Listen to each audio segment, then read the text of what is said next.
topics and opinions expressed on the following show are solely those of the hosts and their guests and not those of W4WN Radio, its employees, or affiliates. We make no recommendations or endorsements for radio show programs, services, or products mentioned on air or on our web. No liability, explicit or implied, shall be extended to W4WN Radio, its employees, or affiliates. Any questions or comments should be directed to those show hosts. Thank you for choosing W4WN Radio. This is Beyond Confidence with your host, Divya Parekh. Do you want to live a more fulfilling life? Do you want to live your legacy and achieve your personal, professional, and financial goals? Well, coming up on Divya Parekh's Beyond Confidence, you will hear real stories of leaders, entrepreneurs, and achievers who have stepped into discomfort, shattered their status quo, and are living the life they want.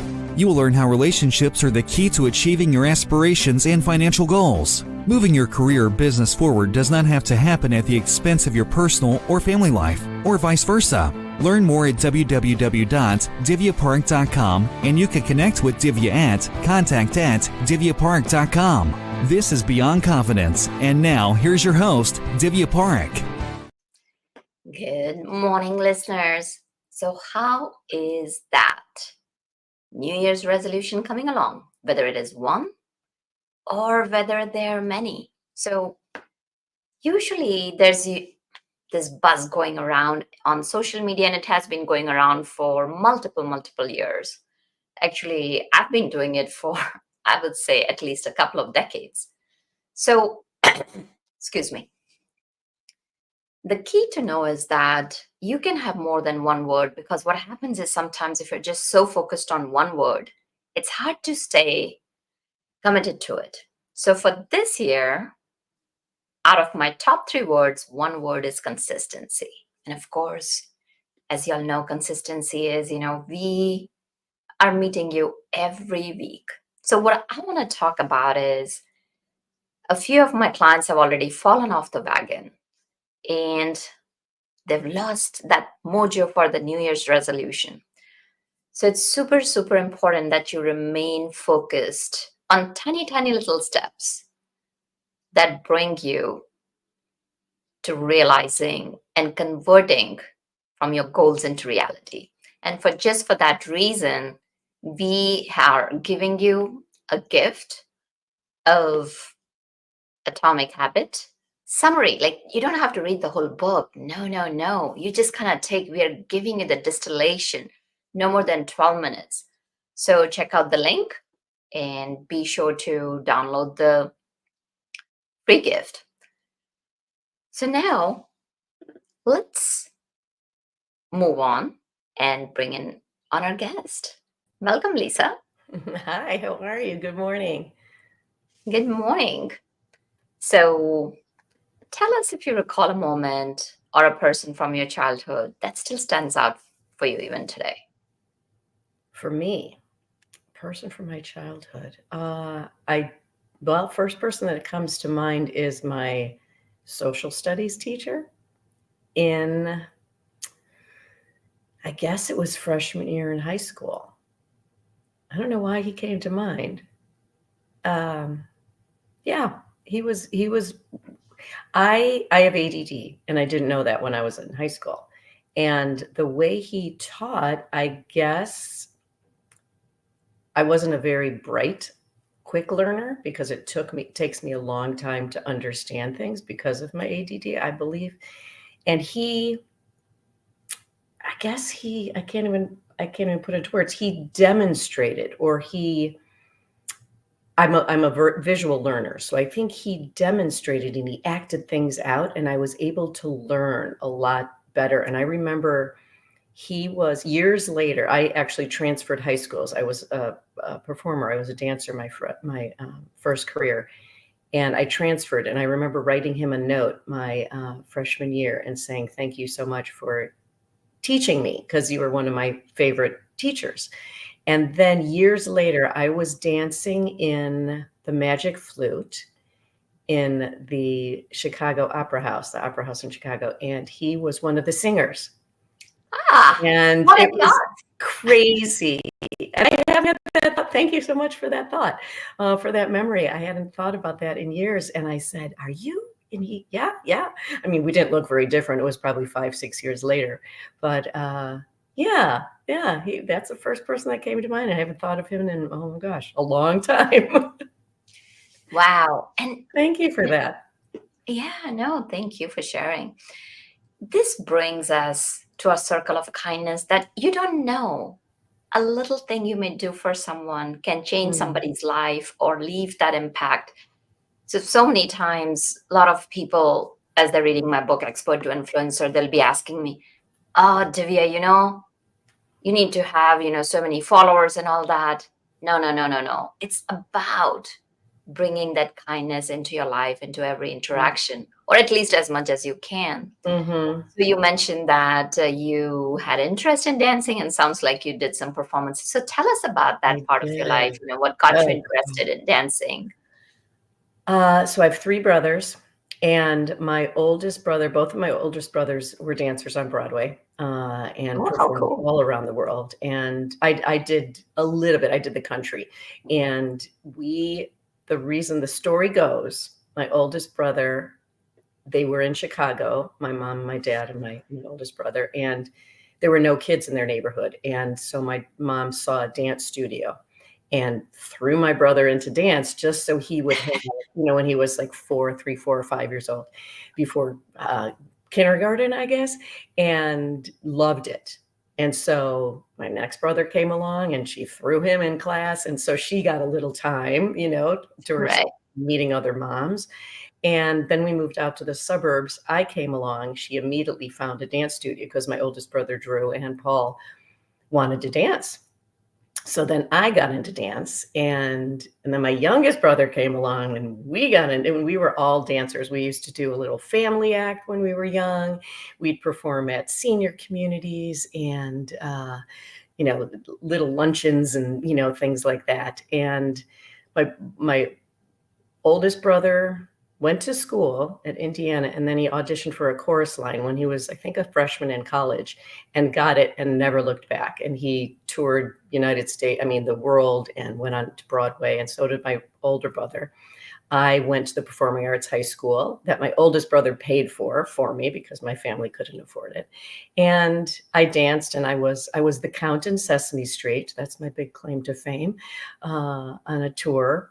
And when I hit about 25, because I'd been dancing since, baby, we were also in sports. We were in fitness and sports and gymnastics. We were very active kids. And at 25, I said, you know what? I'm just not, there's a lot leading up to it. And Hmm. actually, in my book, I tell a story about how I think a lot of it switched for me. Hmm. Uh, and I just said, it's not for me anymore. It was very unsettling. I call myself a professional waitress who danced and sang and acted every once in a while. And so I took a year off, and I waitressed, and I just enjoyed myself. There wasn't stress. And after a year, I said, you know what? I don't miss it anymore. It was very difficult. And I don't think I loved it enough and had a passionate and a confidence in myself to keep going. Hmm. You know, So all that. It was dancing, too much for me. Yeah. right? No, it makes sense Mm. because it requires a lot of practice because it's a rigorous career. Not It only is. you're It is. physically engaged, you have to be mentally present Mhm. because one wrong move and everything looks out of sync. Exactly. So what were Exactly. the lessons you learned from that time? Because it, just like any other sport, it requires intense Mhm. discipline. Which I loved. I really love when I enjoy something, I am all in. And I think like I said, I looking back, that was 40 years ago. Well, not really when I quit, 30 years ago. And it was the constant, it didn't really matter how talented you were. It Mm. was who you Ah. knew, if you fit the costume, if Mhm. you, Oh. that sort of thing. Ah. And I, like I said, I didn't believe I was good enough. So Mm. and this is a lesson I learned, which was very contradictory in my head when I was young. So you want to fit in, right? You want to get in the show. Let's go from my theater career. you want to get in the show, right? So you want to look like everybody to be just be in the chorus, right? Just to get it. But to look like everyone else, you're not going to be the star. So you have to be different to be the star and to set yourself apart from everyone else. So I had conflicting goals in my head, I think, because I didn't have the confidence to be the star, and yet I probably was as good as, now looking back. But I wanted to be in the show, so look like everyone else. And I kind of did. I'm 5'7", I'm average height, I'm average look. And that was my fame. That was one of my bad intentional words of the year was, I'm average. I look like everyone else. Well, you can't be average and succeed in my head. So the auditions and the rejections and that kind of just played on me a little too much, and I wasn't enjoying it. It was difficult. I love the routine of going to dance classes and going to voice lessons and acting, and I loved that. That was exciting for me. It was the work and getting the work that was difficult. Yeah, it's a paradox, as you mentioned. And one of the things I want to highly, highly encourage our women listeners is that you don't have to fit into any dress. You don't have to fit into any mold. You can step out just as you are and give yourself the permission to be who you are, because you are good as you are. Not even good, you're brilliant and you're amazing as you are. And that goes for men too. Sure. And what happens is that for women, so many times it's societal expectations. You got to be thin, you got to be do. And I'm going to openly share and be vulnerable that after having kids, and like my C-section wasn't the greatest, and before you have this tight tummy and like, oh wow, you look good and all that, and then it's not the same. And for a few years I would be wearing very loose tops and trying, it's almost like even trying to hide it. And then as I grew, we all go through it. We all, at least I don't know about anyone else, I'm work in progress, and I'm continuously growing. I'm continuously learning and growing. If you're not, where are you? Right. It's not that I don't care. It's about I accept myself as it is. And there is no one definition or one look that we gotta look like that. The key is that you love yourself and know that you are great, because you know what? Nature put us here. We don't question any of the trees around us. Right. And you're the only you there is. So who's to say what you're supposed to look like? Yeah. I have a 20-year-old, and I mean, she's beautiful. She's smart. She's all that I wish I was when I look at her when I was 20, because she has more confidence, and she has a great mom, I have to say, but, but she's really wonderful in that sense. And, you don't have to be anybody, you are the only you. So you have play you, just be you. And, but there's such a high standard that is put out there for these young girls. And I felt it myself. My mother, I've had, and here's some transparency, I've had body dysmorphia. I had eating issues as a dancer, and my mother had issues too. So it was all about what you looked like. And, I grew up, I'm 57. So I grew up I was the only girl, look cute, be silent, don't show emotions, all of that. And what does that mean? What does that mean to a 5, 6, 7, 10-year-old? But like stifle myself? How do I be me and not be me?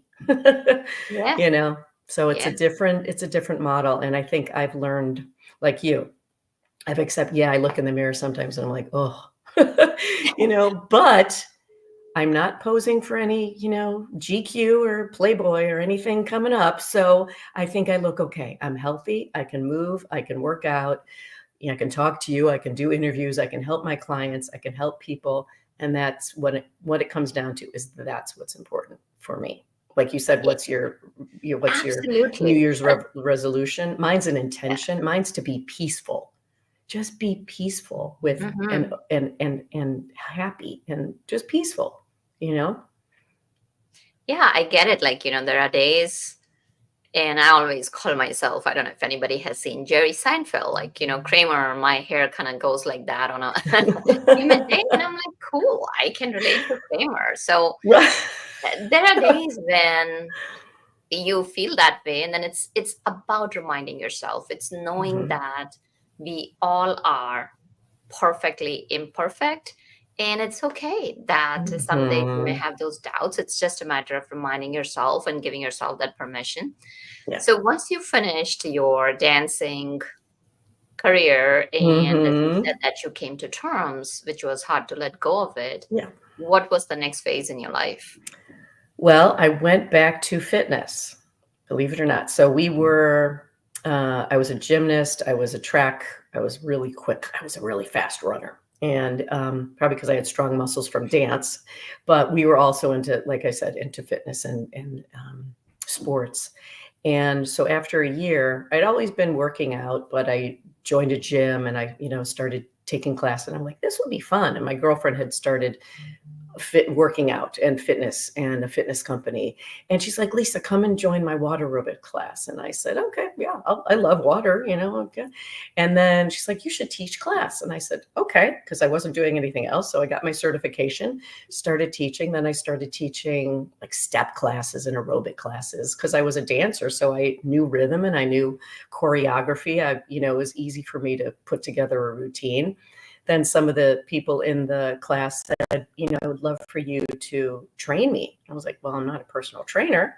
So I went and got my personal training certification through the National Association of Sports Medicine, which was tough, but I love anatomy. Like I said, if I'm interested in something, I'm all in.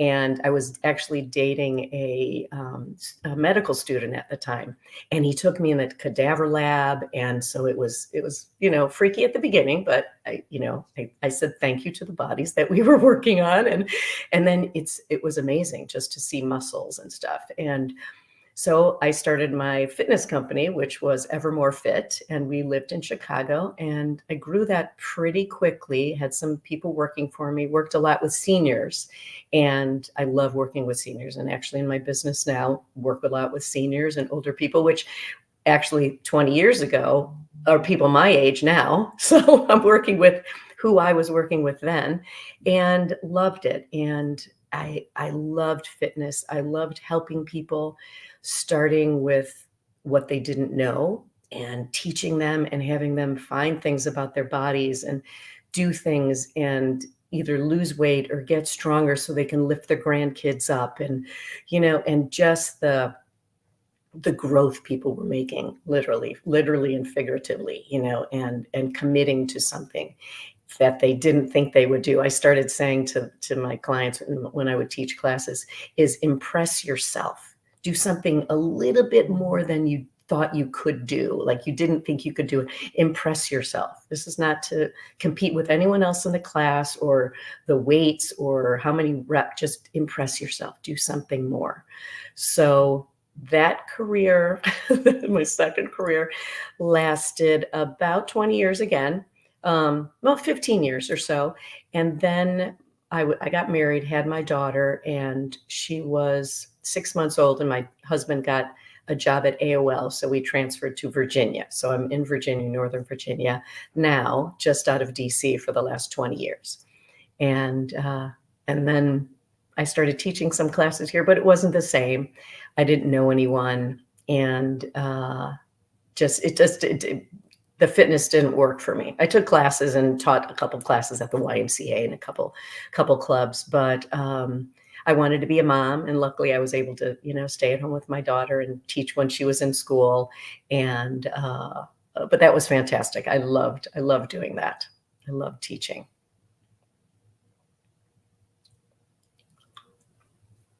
Well, that's beautiful. And there's so many times women are thinking, oh, I gotta have my career, if I'm putting it on hold. So a couple of things that are emerging for me is that your skill Mhm. sets never go to sideways, because what you had experienced in your dancing Mhm. career, you could definitely transfer it. Oh, Yes, of yes. course, there's always some roads that you gotta take. You're not just going to be able to, like, here, take it from here and then transfer it easily. Mhm. You were able to transfer your skill set. So don't imagine like, oh gosh, I'm changing my careers and I can't do anything about that.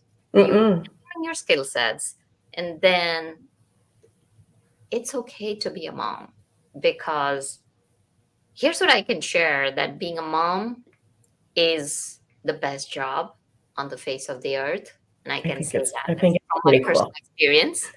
And so many times we kind of, there is this sort of a snafu around it, or even a taboo, like, oh, if you don't have a career, then you've not achieved anything in life. And here's what I want to raise a toast, an imaginary toast to moms who stay at home and Mm. take care of kids, because guess what? You Oh. are raising a next generation leaders.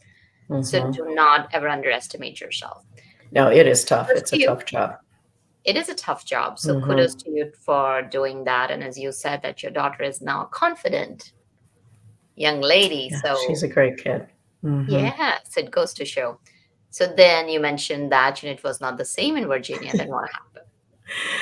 So, I was on, play dates with girlfriends and, all that, and I we would just be sitting around or the kids would be playing, and a couple of my girlfriends would say, "Oh my gosh, my garage is such a mess." And I would say, "Well, let's organize it." Or the kitchen was a mess, and, "Oh, let's organize it." "No, you don't wanna do that." "Yeah, I do. I love organizing." And it was easy. It was just easy for me. Things made sense. Like, like I said, I had ADD, so my brain works differently. I see things in categories and solutions for things. Now, I when I was younger, before I knew how to do this, I would just do it for my mom, and she would think that, oh, the house is dirty, or she thinks I'm judging. No, mom, it was, and I didn't realize this. And we've talked, I mean, she's passed away, but we talked after I found out. And I said, I realized I used to do this to calm myself down. It wasn't because the house was messy. It was because I was uncomfortable somehow in my body in the space. So doing this with girlfriends, they would say, wow, you're so good at this. And one of my girlfriends said, she said, will you help me with my basement? We want to redo it. And, I don't know where to start. I was like, yeah, let me have it. And her place was just filled. And we went through it, and it was so great. And she said, Lisa, you really should do this as a business. Mm, And again, I said, this isn't a business. This is just something I'm good at. So back to confidence, right? How could something I'm really good at be worth it, as a business or for someone else to benefit from it? Or, because it was just something I did, right? It just came naturally to me. And I thought, well, I'm going to do a little research. And lo and behold, almost 2 decades ago, it's a business. And so I said, okay, well, I had a business. Evermore Fit was a business. I needed insurance. I needed a name. I need to get incorporated. I need all of that stuff because I'm going to be in people's homes and I'm going to be touching their stuff. And what if something breaks and all of that? So I started my company in 2008 and didn't know the name, but you know how you start a business and you look at all the yeah. words and the things, the meanings, and what you want out of it. And the first company, the name of my company was Leave It to Lisa, because I wanted people to just leave it to me. Let me help you. Let's figure this out together. Leave it to Lisa. And so that was the name of my company when I first started. And it was just me. And then I started hiring some people. And I remember my daughter, so that was 2008. She was 5. So I think about 5, no, probably about 7 or 8, 9 years old when I started hiring people, because I got busier, just word of mouth. No advertisement, no, I put magnets on my car maybe. and just friends of friends would tell people.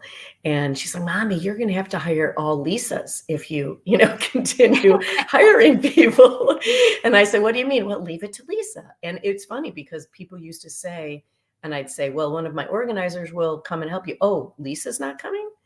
And I thought, oh, that's interesting. It's interesting. So after, what was it, 2015, I really thought about what I was doing for my clients. And yes, we were helping them with their stuff, but we were really mentoring our clients. And going back even to that, that teacher in high school, he mentored me. He taught me how to do something better than I thought I could. And so I thought that's what we're doing for our clients. Because I truly believe if you want to be, you can be organized. And even we work with not high end, like high on the scale of orders, but even people that have way too much stuff and are considered hoarders are organized. It's organized chaos, and it's a lot. And sometimes it doesn't make sense, but to them it does. Right. So I'm saying organized very general and very, thinly, right? Yeah. And I thought, what are we doing? What are we doing for our clients? And we're mentoring them. So that's why I changed it to the name of my company to the Organizing Mentors. I wanted my name out of it. I wanted my personal name out of it so I could grow. And then I changed the tagline from, what was it, for Leave It to Lisa? I don't know, when your stuff is too much, something like that. And so I changed it to the Organizing Mentors, Reclaim Your Space mentally and physically, because that's what I thought clients were getting from me. And that's what my clients had told me was, you're helping with more than just my physical stuff. So that's where we're at now. No, that's a beautiful story. So when you say that, you're mentoring people, and so many times it happens is, I think, so most of us are pack rats. And we hold on to things. Oh, so for example, it could be something from your child, oh, this is so cute. We got to hold on to that. So as you have mentioned, you're helping people declutter their minds as well. So what is it that makes people hold on to things? There are many, many reasons. I myself am one of them. And I grew up with a family who kept things, who collected things, right? We didn't have much money. My parents definitely didn't, and their parents, and generations who don't have money, they don't pass on money. And even people who do, they pass on their stuff. And if you think about it, I'm Polish and Italian. They made their furniture. So I have handmade furniture because they couldn't afford, right? That's what they did. They built things. And so you pass those on. What do you do with it? Well, this is my great grandfather's. He built this table. What am I supposed to just throw it away? Right. So and no, it you has keep got it. that sentiments associated with it. It's sentimental. Oh my gosh. Like, I love touching things in old houses and things, like, who touched this? Like the energy behind things. And it's amazing, right? So you think, oh my gosh, my great grandfather touched this. He cut down the tree in his yard to make, how can we just get rid of this? Or it's worth so much, right? Not necessarily monetarily, and it doesn't matter monetarily. If it means something to you, if there's sentimental, if there's emotion behind it, there's family, it's been in your family, you're the keeper of the stuff. That's a lot to bear, right? So we have responsibility. You asked about reason. We have responsibility. We have guilt. Well, I don't want it. It doesn't fit in my house.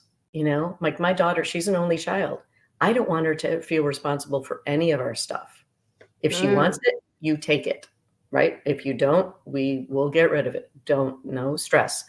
And because I ask this with my clients too, and I know my ADD takes me on little tangents, but I ask this on clients. Like you said, we keep things because they're emotional. Oh, my child wore this or this and that, right? The stuff that we keep that our parents, we think our parents want us to keep, I ask, do you think your mom, your parents, your grandparents want, if you feel a burden holding on to stuff, do you think they want you to feel that? And some people, I do talks all the time, and one person will always say, oh yeah, my mom did. My mom wants me to feel it. Because their mom probably wanted them to feel it. And then my next Yeah, question is, if you right, have because it kids, makes sense. Like, think about it. Like, this is like go by, like, thinking about my mom. My mom was mm, like, oh, I have this from your grandma and I want it to be passed down. mhm, So there is that attached. So then what do people do in that situation? Because it's about letting yeah, go. On it one hand, is. you have the expectations from your Yeah, parents, yeah. So and then there's sentimental value. So how do you like bring this together and let it go guilt free? mhm. My next question to people is, do you want your children or your loved ones to feel that burden? Hmm. And most people, 99% of the time, will say no. But then the question, Divya, is, then what do I do with it?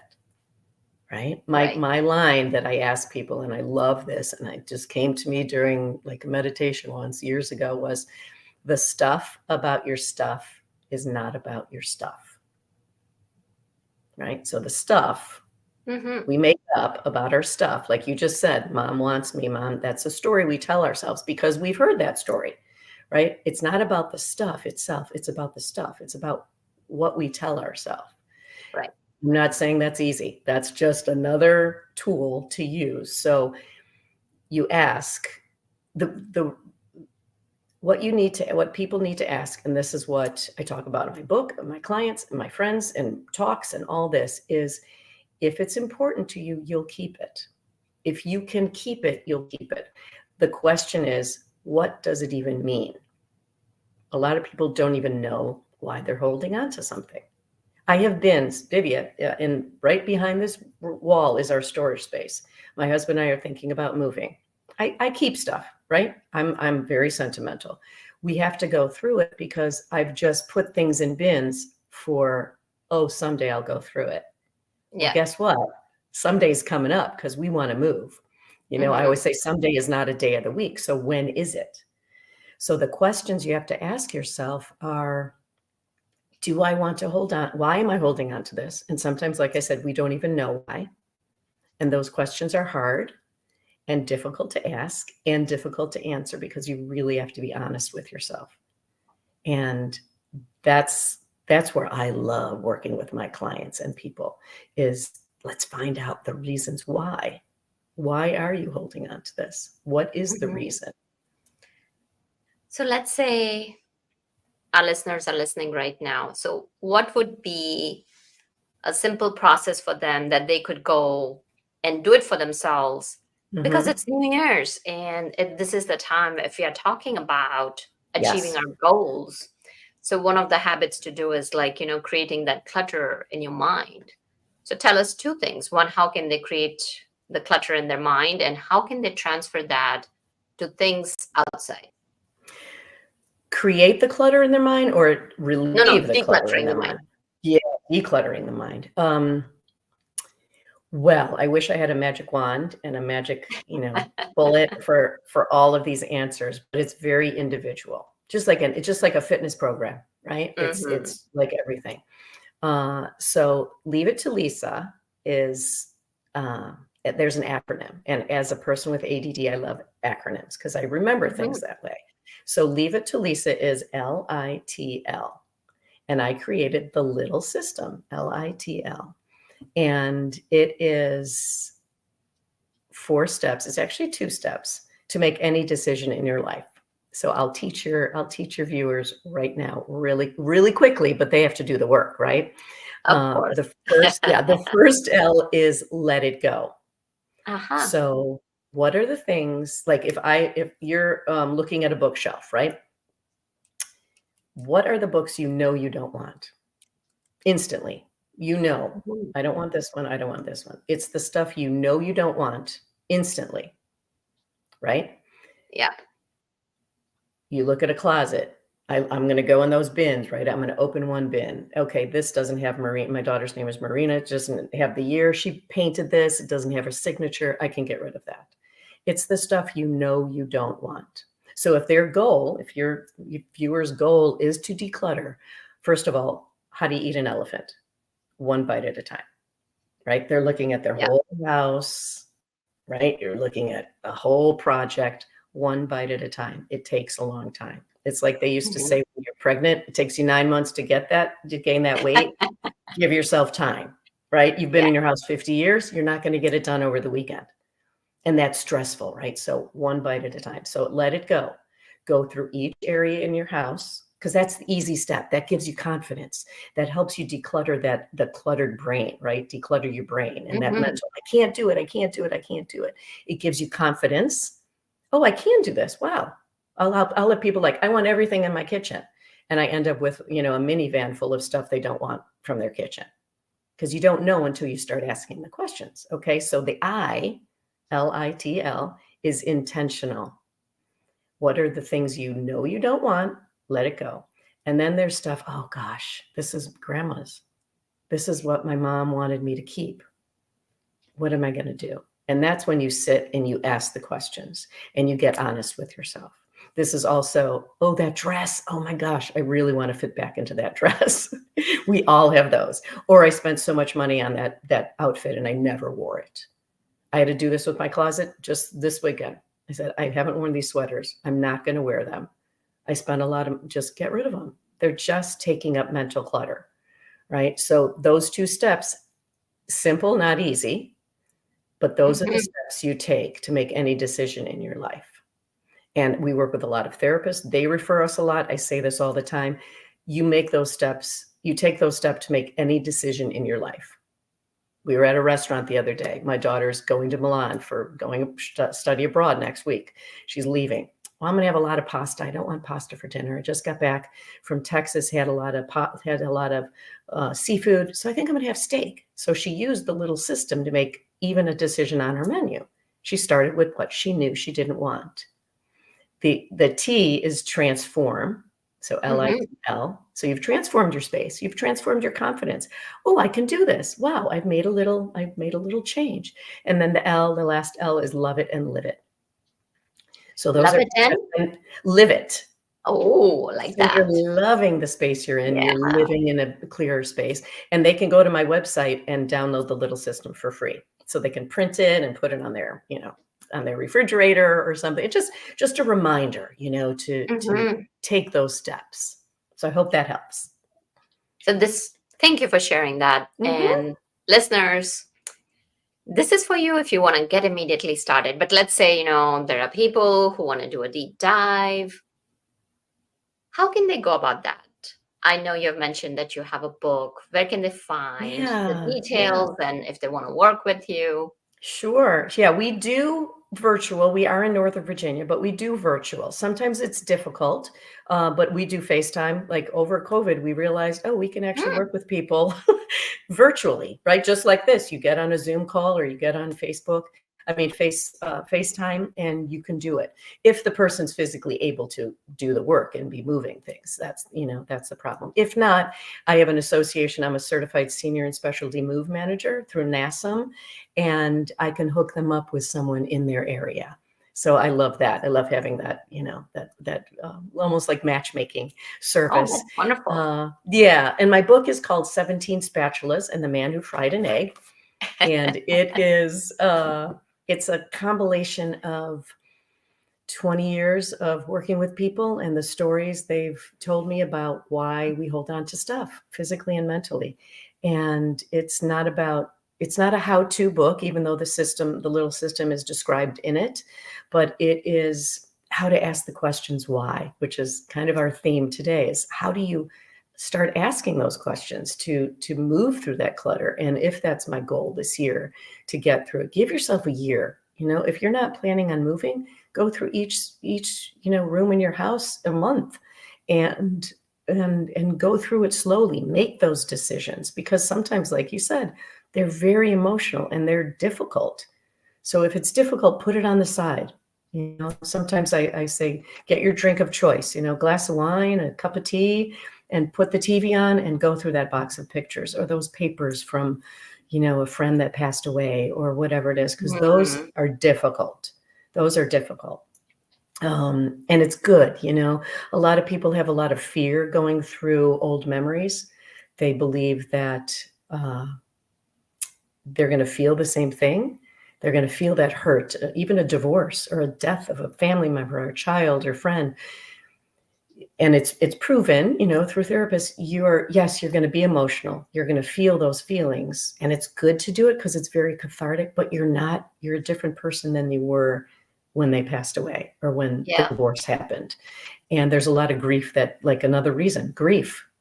People don't go through things because of grief and the fear. We often were afraid of even opening a box because our brain is already telling us what the story is about that box. Yeah. So the fear we're creating is greater than opening that box. And that's the mental box also, and the physical box. That's where your book comes in, because as you mentioned, it's about asking those questions, creating that safe space for yourself. Yeah. Where you allow that emotions to get processed and move through it. So very valuable. And find you're not alone. That's what a lot of people said about reading the book. And that was one of my goals, Divya, was you're not alone. People read the book and they say, it sounds like you were in my closet or you were in my house, because that's exactly what they're going through. Right. I've worked with hundreds of clients over 2 decades. And yes, every story is unique, but they're all similar. They're all this, similar in some way, right. And so hopefully I've summarized enough for people to say, oh, okay. My husband, this is an amazing story that I try to tell on any interview I'm on. My daughter's boyfriend is 20 and he read my book and he said, Marina, tell your mom that he has a difficult relationship with his dad and that I'm rethinking my relationship with my dad because of her book. Yeah. So because of something he's holding on that doesn't serve him. And that's one of the reasons we keep stuff, because it serves us in some way until it doesn't. But you have to ask the questions, why? Yeah. It's asking the questions rather than answering it, letting the answer come to you. And sometimes it takes time, giving yourself the grace to have that time. So no, this was very powerful. Thank you, Lisa, for sharing your wisdom with us. Thank you. And do you have any quick last words before we wrap up the show? Well, you started the talk with, okay, it's, the middle of January. Maybe you haven't made your intentions or your, New Year's resolutions. Today is another day. Today is the first day of the rest of your life. It's not a fall, it's a trip.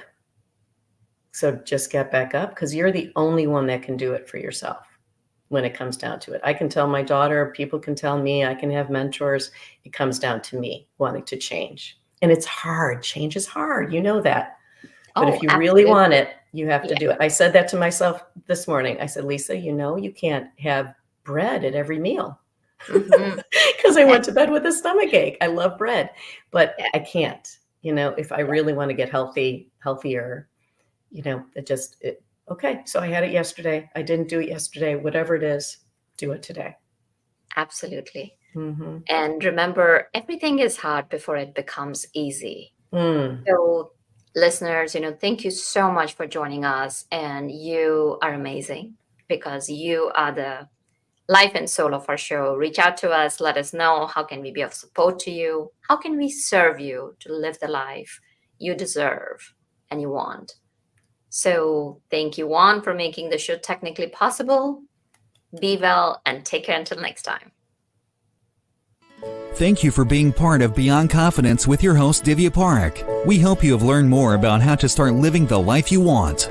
Each week on Beyond Confidence, you hear stories of real people who have experienced growth by overcoming their fears and building meaningful relationships. During Beyond Confidence, Divya Parekh shares what happened to her when she stepped out of her comfort zone to work directly with people across the globe. She not only coaches people how to form heart connections, but also transform relationships to mutually beneficial partnerships as they strive to live the life they want. If you are ready to live the life you want and leverage your strengths, learn more at www.divyaparekh.com. And you can connect with Divya at contact@divyaparekh.com. We look forward to you joining us next week.